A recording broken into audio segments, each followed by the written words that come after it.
Hey, nice to be here. My name is Basil Moftah. I'm a general partner at Global Ventures. We're a UAE-based venture capital firm with offices and presence in Nigeria, Egypt, Saudi, and Abu Dhabi. Last time you spoke with our team, HealthTech was a really big part of the conversation. You had said that you were speaking to many companies because now was the time for quick growth. As the effects of the pandemic have sort of normalized, what areas are you continuing to see sustained growth? Yeah, I mean, listen, when we started to think about our second fund and where it should focus, health tech was an area that we wouldn't have prioritized. But when the pandemic hit, I remember us sitting down thinking we have two priorities, right? One priority is how do we triage the companies in our existing portfolio and help them get through the pandemic? And the second one is where is this opportunity gonna go? And health tech clearly stood out. We've made, I think, 6 or 7 investments in health tech so far. And I think by and large, they've all done incredibly well. The businesses that are based on long sales cycles, that are based on credit and let's say financing, those are the ones that are seen more challenges because the healthcare system, like everything, got impacted by lack of, elective surgery, lack of, people doing operations, especially last year that they didn't need to. People postpone things. But at the same time, all the things that require more immediate, short sales cycle, consumer, wanting to get in touch with a doctor, like telemedicine, for example, those did phenomenally well. I think the shift is permanent. Clearly, there will be a little bit of normalization as people return to work, and so obviously it's a balance. But I don't know of a single hospital now that doesn't make telemedicine part of the solution of what they're providing. They're just trying to optimize now for revenue, efficiency, cost, so there's a few things that they need to make adjustments for. Where do you still see huge untapped opportunities? So absolutely we see areas of the medical value chain, if you like, where there are opportunities. I'd start off by saying surgery is one of those areas. We see the fact that there's a lack of doctors, a lack of professionals to be able to provide that. That hasn't changed. Pre-pandemic, post-pandemic, it's still there. And technologies definitely can bridge that gap, if you like. I'll start off by mentioning Proximie in London. It's one of our favorite companies in the portfolio. They use augmented reality to help doctors who are not in the same room as the surgeon to be able to scrub into the surgery. So literally 2 doctors can be a continent apart and attending and working on the same surgery together. Up to January 2020, they had only done 1,000 surgeries on their platform. In the last year, they've done 10,000 surgeries. You have 14 investments in FinTech, including Thunder, PayMob, MamoPay, Lean, and Tribal. Can you give me your point of view on the FinTech market? Is the region leapfrogging more developed countries? I wouldn't say it's leapfrogging, I would say it's catch-up. Just let's remember the FinTech phenomena around the world started in 2008, actually after another crisis. So, if you want to make some comparisons between health tech and FinTech, we can definitely talk about that. But there was a crisis. Banks failed to protect consumers from the shocks of different forces, and deregulation or regulation, whichever way you want to see it, forced a whole host of new companies to build online platforms for consumers to take control of their financial situation. That's 2008. So fintechs have been building that since then, and globally we've seen some amazing names, right? Revolut, Monzo, Plaid, depending on how you say it. There's so many different companies that did really well. In the region, we've been playing catch up for the last 3 years, right? So Thunder is Robinhood, that started I don't know how many years later. So we need to build a consumer base and educate the consumer base on how to trade online and how to manage their finances. People say it's tough because consumers are uneducated. I say we've just never given them the right tool in their hands. PayMob and MamoPay and Lean, all of these are companies that are closing the gap on how far the region has been on fintech. So they're allowing more fintechs to exist? If your question is the chicken and the egg, which came first, right? Is the regulator, the market demanding it, or are the fintechs the ones pushing it and who's playing it? I would say it's irrelevant, right? The time and moment is now. Clearly, the market has decided that there's an opportunity. The entrepreneurs who could actually build this have become available to do so. So the skill set, the knowledge, the know-how, the drive, the capital is there, and I have to say the regulator is listening, right? So if you all across the region, we see a lot more sandboxes, updates to the regulation, allowing startups to issue cards or to accept payments and so on. That was unheard of, 10 years ago. So it's a good moment for FinTech for sure. What are some of the challenges you see ahead of us within FinTech? Yeah, great question. I think every business is challenging, and the question is, are these challenges insurmountable, or are they kind of we're never going to get over them? And I'm a believer, I guess, that many of them are surmountable in the coming period. Open banking is clearly the number one on the list in my mind, right? The idea that traditional banks open up their APIs to allow fintechs to extract the information and data that's rightfully the consumers, so that they can use that information to act on. Do you know how much you've spent on food last month? You don't. It would take you a nightmare to download the data and organize it in a way to say, am I paying too much for my bills? Could I save money on my phone bill? The way that happens is through open banking. Somebody needs to extract the data, it's your data as a consumer, bring it into another platform potentially, and process it to give you insights, right? Or to give you recommendations. And the examples are many, I'm just giving you a simple one. Open banking is the challenge that needs to be overcome. I think banks traditionally saw the data as theirs. They traditionally saw the information as, this is my processing information. What can the consumer want it? I need to protect it, security. Yes, you do, and the bank does need to protect it and need to provide security, but they need to realize that fintechs working with banks can produce some very powerful outcomes, such as better savings, better use of credit.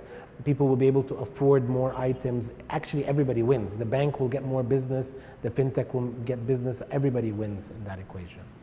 It's no secret there has been a big influx of Western funding in the market over the past year. Recently you tweeted, local Series B investors in Africa and the Middle East need to get serious and move faster. International investors are coming into the market at a brisk pace. What are some of the things local investors need to do to seize that opportunity for the long-term benefit of the ecosystem? We need to believe. It's that simple for me. We need to believe that the entrepreneurs in the region and the companies here can compete on the global stage, and that they could be as valuable to investors and to buyers in the future. Believing is the whole game, right? So I think there is enough capital in the market. There are lots of private investors, there's obviously sovereign wealth funds, there are corporations, banks who are sitting on a lot of capital that they choose to either put into conservative investments or to invest abroad. And they see venture capital as somehow being risky and something that is not going to provide a phenomenal return. But if you turn that sentence upside down and say, I believe that our entrepreneurs can build meaningful businesses such as the ones we've seen over the last few months, all of a sudden the investors now see an opportunity, and more importantly, they will make better returns than investing anywhere else. That's as simple as that. I think we simply need to believe. Now, we can put hurdles in the way. People can become, can act slowly. The world can, you can do a lot of due diligence and a lot of oversight and all of so on. Some of it is needed. Due diligence is great. Know what you're investing in and so on. But the international machine of venture capital moves at a phenomenal pace, right? So the ability of an investor today to evaluate an opportunity in another country over Zoom, collect the data that they need, review it, make a decision, I've seen it happen in a matter of weeks. It wouldn't even go over a month by the time they're able to complete their decision. I've seen investors here in the region over much smaller tickets take quarters to make up their mind, and I think they're just slowing down the pace of progress, and capital is very good at finding where progress is happening. As we gear up for 2022, where are you seeing new areas of interest? How does your deal flow look like? Nigeria has been very exciting for us lately. There's a lot happening there. We did two. We're about to do a third that's coming up soon. We think it's a phenomenal country. Definitely valuations are crazy, so anybody looking at it even the Nigerians, will tell you it's crazy. So that's okay. But the opportunity on 300 million people who live in Nigeria and a growing population and a growing economy is too hard to ignore. From there, we think Egypt is the kind of next most exciting country. And since we've already done 3 investments in Nigeria, we want to do a lot more in Egypt. I want to say we're fortunate that we have already been here on the ground with a team for the last 3 years. And so we have done some deals that have given us the base of knowledge we need to. We can move a lot faster. We're 5 people. We're going to be 12 people by the end of the year if we can find the talent to join the team. But equally, we're looking at we have 8 investments, I think, in Egypt right now, 7 or 8. I think we're looking to be, 15 to 20 investments by sometime end of next year, let's say. So we're going to pick up the pace quite a bit. You just mentioned a lot of countries, Nigeria, Egypt, etc. But you recently said that investors shouldn't be looking at countries, they should be looking at companies. Do you mind elaborating more on that? Yeah, so that's a great one and a great call out. I think let me be clear. I think companies are borderless. I think technology is borderless. You do solve a problem in one country, transportation or education, but I do think technology can be borderless, and the best companies are ones that build in a way that they can scale across multiple countries over time. It's not to say one country isn't worthy. I just think it de-risks you to be in multiple countries. I think it increases your TAM, it increases the opportunity for everybody. Your question is around which industries are most interesting going forward. B2B commerce, super exciting, super phenomenal space. I think there'll be multiple versions of what B2B commerce, asset light, asset heavy, distribution models, there's all sorts of ways you can look at it. It's really another take at yet the age-old problem of how do you get goods from A to B in the most efficient way. But there's a lot of money going into that. We love EdTech. We think there's a lot to do there. We'll be announcing a couple of investments in EdTech in Q4, and so I'm excited about that. I think the model, again, of linear content disappears. I think the idea that the user's in control of their journey of how they learn, I don't think any of us any longer learn in a linear way. My son's return to school this last week has been painful for him because last year he did it online and basically could do it at his time in whatever order he wanted to do. Today he wants to start with math, later he wants to do science. He did his online for 2 hours and then the rest was basically on his own. So education has a lot of opportunity that's, non-linear learning, if you want, overall. We have been super interested in mobility, and we're specifically talking about electric vehicles, electric transportation at large, but I'm not sure we know what we're doing there yet. So I think we have to do our research and understand what is it that the trends are. But gasoline is on its way out, right? It may be a 10-year problem, it may be a 20-year problem, but everything has to now move over to electric in some way or another. EVs coming from the region? So it's a value chain. Don't think of it as just one thing. You got to generate solar, you've got to generate sources of electricity, then you got to distribute it to the areas that need it most. That could be a demand need or a supply need, so you have to kind of look at it both ways. Yes, there are a bunch of people working in electric vehicles and electric vehicle conversion here in Egypt that are very interesting. So some are taking old terrain style cars and converting them to electric. Some are actually building brand new vehicles, if you like. What I will say is this: the engineering talent in Egypt is superb. I mean, we forget that sometimes as Egyptians, I think. So, and we're critical and there's not enough and everybody wants to leave and nobody's staying, and we make all sorts of normal criticism that are, honestly valid, but they're not put into context. If you compare it to the Middle East region, we have by far the largest number of engineers, producing the large number of engineers, and we have an acumen in Egypt to build. Right? There's something about the hustle of a large metropolitan city and country and so on that drives people. I don't think it's different than Pakistan and Nigeria, for that matter, if you want to kind of make some comparisons. And we have more in common with those countries than maybe we have in UAE. And sometimes people here sit and think about what's happening in the UAE. It's a different market. It's a much different, bracket of consumers and what people, luxury and so on. Here we build real things.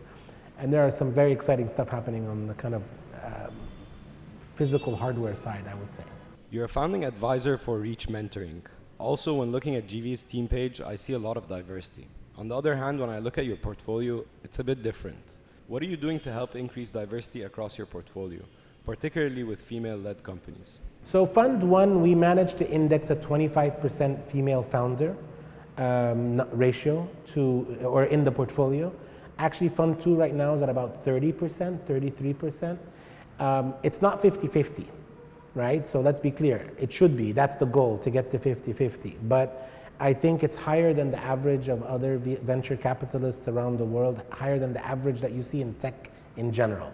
So the female ratio in tech is around 12 to 15%, depending on levels and seniority. And actually, as you go up this kind of senior levels and founders, the number goes down. So the point being is we're proud of what we've done, and it has been a focus of the fund. And it's something that Noor, my partner, spends time fostering a community around female entrepreneurs, women in tech program that we run, just some conference calls and mentoring and sharing of things. So that's just the first to kind of state the facts from a global ventures perspective, but we have work to do. There's a lot there to happen. My simple view is that it's a question of supply and demand, it's a question of encouragement, and it's a question of creating a safe place for female entrepreneurs to enter the ecosystem. I think there's a lot of intimidation that can happen, and I think it's important that a VC, whenever we have a female founder coming to us, we connect her immediately with one of our other female founders to talk about shared experiences, challenges that they can relate to, etc. But the goal is 50-50. It may take a few years to get there. The last time we spoke, it was 2 months into the pandemic. You spoke about how building community within your portfolio had become an area of focus. Can you tell us a bit about that and how it's been going? So we've dropped it from weekly to monthly. I guess weekly made sense when everybody was stuck at home, and getting people to share through a very tough experience. The pandemic was tough. I think we're all trying to put it behind us as quickly as possible, but we have to recognize some of the mental and physical and impacts we all had, right? Who gained weight, feel constrained, especially for countries where there was really hard lockdowns, let's say. So the weekly made sense and it worked. We've now switched to monthly founders calls, where we still try to bring guest speakers from abroad, because they can share experiences that we don't necessarily have here in the region. But we've also started to run some of the events where founders just speaking with the founders. So, Kutopi CEO Mohammed Balloud did a great session about the SoftBank investment that we all read about a month ago. Talked about how he got to know SoftBank, how he raised the money. It was off the record. He asked not to be recorded. So he wanted to talk candidly about kind of do's and don'ts and learnings. And I know that other founders really appreciate it. Same thing with Mona Ataya from Mom's World's exit to Tamer Group in Saudi Arabia. She also talked with the founders, about her experience and how she sold her business to a strategic buyer, if you like. I think founders to founders is where the power lies. Sometimes VCs getting out of the way is a good thing, and just letting the founders teach each other. It's a self-propelling engine, if you want to have a metaphor.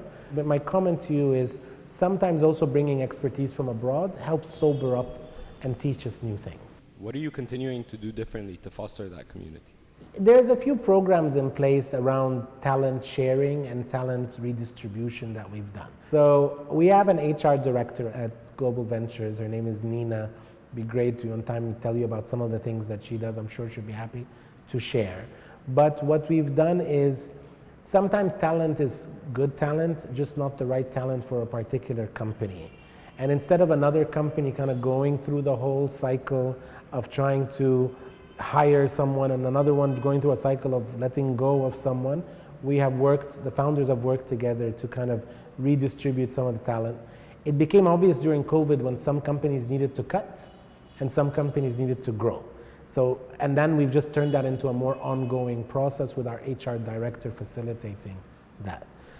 There are many other things that we do, but these are just some of the examples. I read an interview with you from last year where you said that one of the biggest challenges for you during work from home was the ability to continue learning, particularly through osmosis within the physical space. What are some good habits you and your team have developed to help foster that and build on your culture? So we've gone back to the office, right? So we're now 4 days in office, 1 day from home, and in Dubai, I should say. And we still believe in the power of being together, working on projects together. I think we all know what that means. I don't think I need to explain what's the power behind it. But we've built a weekly learning cafe, we call it. On the day that work from home once a month, there's 2-3 hours where anybody can teach anybody in the organization something new. Now, obviously we have topics, and we each month 1 or 2 people present something. So we did one about bitcoins and crypto, because everybody was like, we want to understand this technology better. We've done things about how to code. So some people wanted to learn coding, and we have a couple of technologists on the team who do due diligence for us during our DD process, who taught others how to code and learn. It's sometimes silly. These little things may seem like they're irrelevant. What does that have to do with venture capital? I think it has everything to do with it. It keeps the mind agile. It keeps you open to thinking. You learn something new. You learn how someone else thinks, what their job is about. So there's more appreciation, more empathy in the whole system.